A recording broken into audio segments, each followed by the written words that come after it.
Good morning, everybody.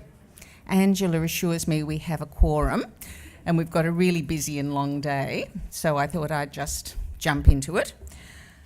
What I'd like you to do is to take out your little pack that was on the tables yesterday, and I'd like you to turn to page 4 and 5.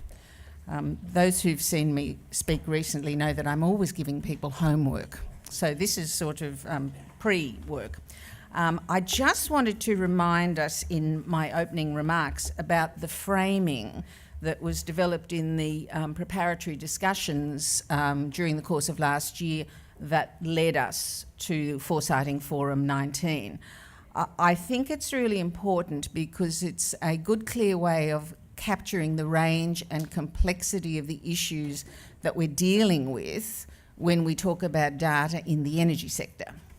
Yesterday we spent most of our time talking at the behavioural level really and about the individual. We got a little bit into organisation framing and incentives, and also a little into new rules and so on. So you can, if you think about yesterday through the lens of that framing, you'll be able to organise myriad important and interesting discussions. So today we're going to continue with our conversation about data powering better energy outcomes for consumers. This is a very, very timely discussion. I know we've got a couple of people in the room who will be, as well as keeping an eye on us, keeping an eye on the Parliament and hoping that the relevant legislation to support the consumer data right comes into the Parliament for debate today. Others are thinking about the Senate committee, looking into the amendments to the legislation and calling for submissions. That process will be available for everybody to have a look at on our website. So I think this might be the most timely conference or forum that I've been at, and it's delightful to be here with you. Essentially, and these are my reflections on yesterday and all the conversations we had both in the room and out of the room. So it's a bit informal and it's a little bit messy, but we'll wrestle this into something that I hope will help your considerations through what I think is going to be the next 2 to 5 years. We're not going to sort this out by 3 o'clock tomorrow, and we're not even going to sort it out in 12 months' time. We are at the beginning of an incredibly important conversation. And it's a conversation about transforming a whole sector using trust and technology. That's what we're really trying to do here through the lens of a big debate about data. So to do that transformation using trust and technology, we need, in my view, to be doing two extremely important fundamental things quite differently. The first is we need quite different approaches to making decisions under conditions of uncertainty, usually known as managing risk. We're not very good in this sector at doing that, and we need to be managing risk at different levels: system level, organisation level, and for consumers. And we've got to stop throwing capacity at whatever the problem is as our standard response. So we've got to get much better at managing decisions under conditions of uncertainty. Second thing is we need to build new knowledge and skills in the whole sector. And I'm summarising them, not even to my own satisfaction, but just for the purposes of this opening session. ICT skills, I think, are really underdeveloped in this sector. Knowledge about consumer behaviour and decision making is really underdeveloped in this sector, and the management of risk needs a lot of work. So why are we particularly worrying about all this for energy? And the answer, of course, is that energy is an essential service. It's essential for every household to be a comfortable household, and it's essential for every business to be a competitive business, domestically and very importantly, internationally.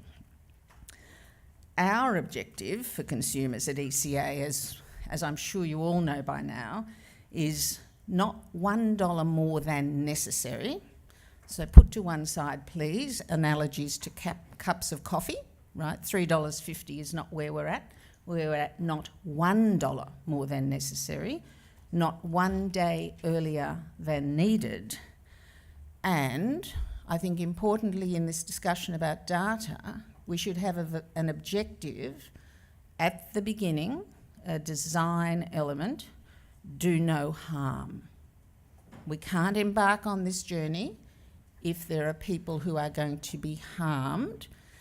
There may be people who are negatively affected, and we have to respond quickly and proactively so that we can wind up with do no harm. But we must add that to our objective when we're thinking about this work. And how we're going to achieve that objective through the lens of this conference is using data to make better decisions across the whole sector. So on the matter of transition, when we think about that, we use 4 lenses. Often I find people in the sector use the one particular lens that relates to them and their work, but it's really essential for consumers that we actually integrate these lenses, a bit like a kaleidoscope. And that, of course, leads to, first of all, complexity, but then beautiful clarity.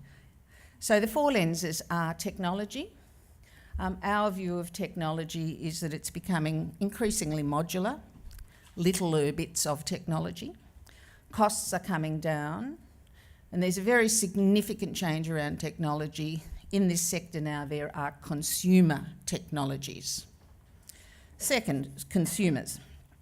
The consumer world is changing quite dramatically.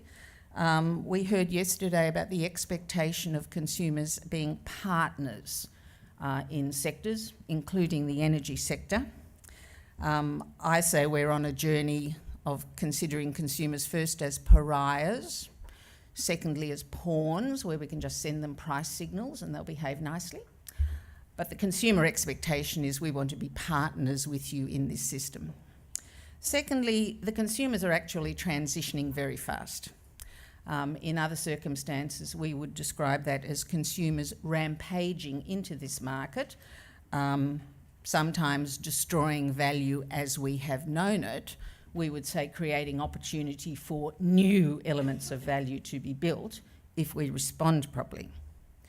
Third, about consumers is their expectations are changing.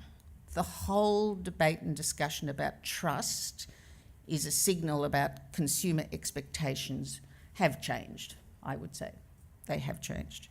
And their experiences in other markets are informing how they are thinking about this market. So consumers are thinking very hard about how far they can rely on market mechanisms to deliver the results they want. And they're thinking very, very hard about the role of regulators and anyone who's similar to a regulator in terms of how well they are doing their job in assisting the working of markets or monopoly parts of the market. Third lens is policy and regulation. The complication here for energy is that we need to integrate various policy arms and we need to understand the intersection of other policy spaces. So, big one, of course, is the integration of energy and climate policy. That debate is not over. It's a matter that the Energy Council is thinking its way through. Then there are policies around transition, captured quite well in the Finkel report, big piece of work. There are new policies and thinking about how competition and regulation are working for consumers, captured in the recommendations of the ACCC report. There's a whole discussion around data policy and data governance that we have to think about. And then there are a range of different policies and approaches to consumer protection which have to be thought about at the same time. And I will only pick 2.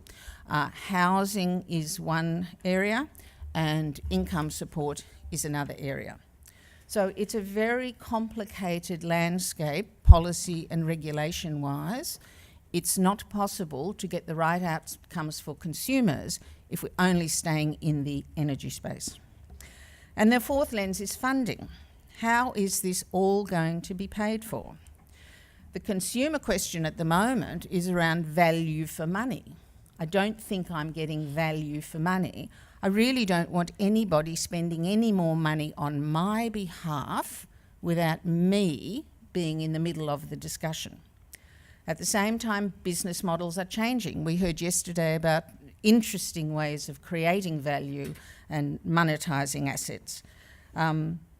There's a discussion going on about a changing balance between public investment, private investment, and we would add in direct consumer investment into this sector.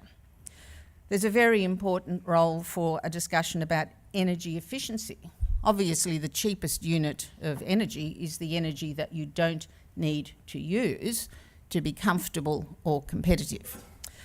So where are the incentives for the people who sell and deliver energy to us to help us to use only the energy we need and not one bit more?